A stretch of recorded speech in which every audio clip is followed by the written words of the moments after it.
deklarasi aja ya, nanti Pak Menteri jam 1 harus ke panitia ya gitu. Yang lebih penting aja gitu. Iya. Baik, silakan Pak Noh. Iya, terima kasih Pak Menteri yang kita hormati, Pak Tim. Ini luar biasa, tentu bagi kita sangat mengapresiasi kehadiran Pak Menteri secara fisik. Yang kita juga sangat tentram bagi DPD dari daerah untuk Indonesia ini, karena Kementerian Dalam Negeri dipimpin oleh Pak Menteri yang secara akademis tentu saja sudah tidak diragukan, Profesor Doktor, dan dari segi karir profesional juga Jenderal Polisi, yang kita tidak ada keraguan tentang itu. Dan apa yang disampaikan tadi menurut saya sangat penting, apalagi bagi bangsa kita, negara kita yang tadi disebutkan pengalaman kita menghadapi kondisi sekarang. Kita teringat betul ketika tsunami Aceh, kegamangan itu terasa betul. Bagi kami di Sumatera Utara, saya di Sumatera Utara, Pak, ketika itu menjadi tempat transit yang sangat crowded begitu. Oleh karena itu menarik pemerintah kita Indonesia ini begitu awal pandemi keluarlah Perpu nomor 1 ya, meskipun tentu saja dinamika politik ada pro kontra, tapi kemudian DPR mengesahkan menjadi Undang-Undang nomor 2 tahun 2020 yang itu sebenarnya memberikan keleluasaan bagi pemerintah pengelola keuangan untuk menghadapi kondisi yang real. Lalu kemudian tadi dijelaskan kenapa tidak menggunakan undang-undang kekarantinaan kesehatan, tapi menggunakan undang-undang pemerintah daerah yang tindak lanjutnya adalah PPKM, meskipun di belakangan jadi candaan, tetapi saya pikir ini terobosan-terobosan yang patut kita apresiasi, karena sebagai bangsa kita juga tentu harus belajar banyak. Baik waktu kita tsunami, kemudian sekarang pandemi COVID-19, meskipun seabad yang lalu, 1918, 1919, kita punya kasus flu Spanyol yang juga dahsyat dan mendunia. Kajian-kajian itu juga menjadi pengaya bagi kita. Saya yakin itu hal-hal yang menjadi perhatian kita. Pak Menteri dan rekan-rekan anggota DPD serta hadirin yang saya muliakan, pada kesempatan ini karena kami orang daerah yang ditempatkan, dipercayakan di pusat, tentu ketika disampaikan hal-hal yang terkait dengan daerah, bagi kami sangat sensitif. Bahkan Pak Ketua tadi, wah ini harus kita bicarakan nanti di daerah. Karena walaupun Undang-Undang MD3 menyuruh kita untuk mengawasi, tapi kita memodifikasinya menjadi rekan, mitra bagi daerah supaya kita justru bersinergi untuk mengangkat hal-hal yang sangat penting.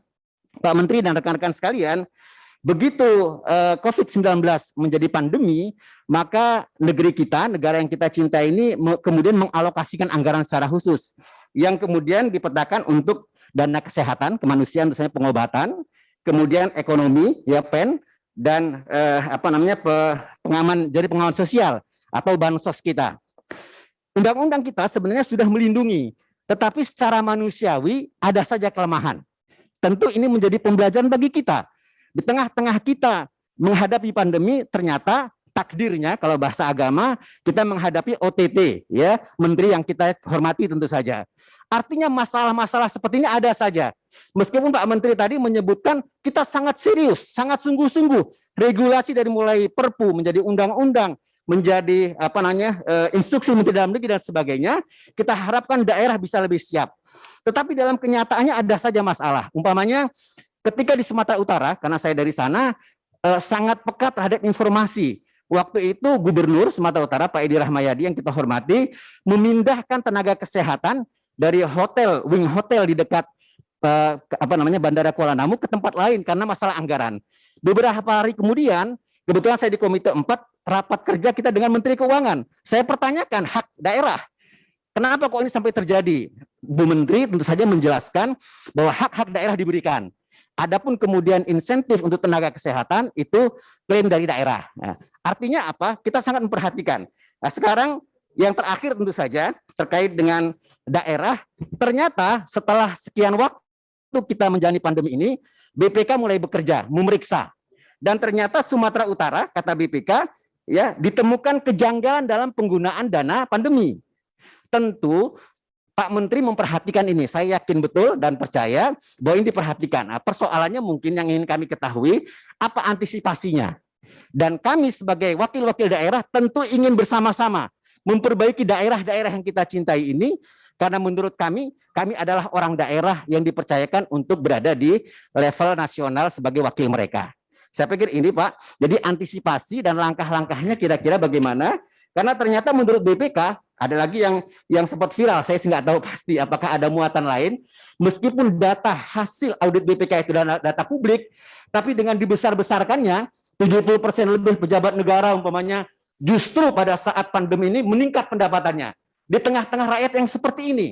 Tentu bagi kita orang-orang daerah ingin memfilter ini, mengimbanginya sehingga masyarakat tidak kemudian putus asa. Seperti demikian, terima kasih. Assalamualaikum warahmatullahi wabarakatuh. Terima kasih, Senator Muhammad Nuh. Selanjutnya Pak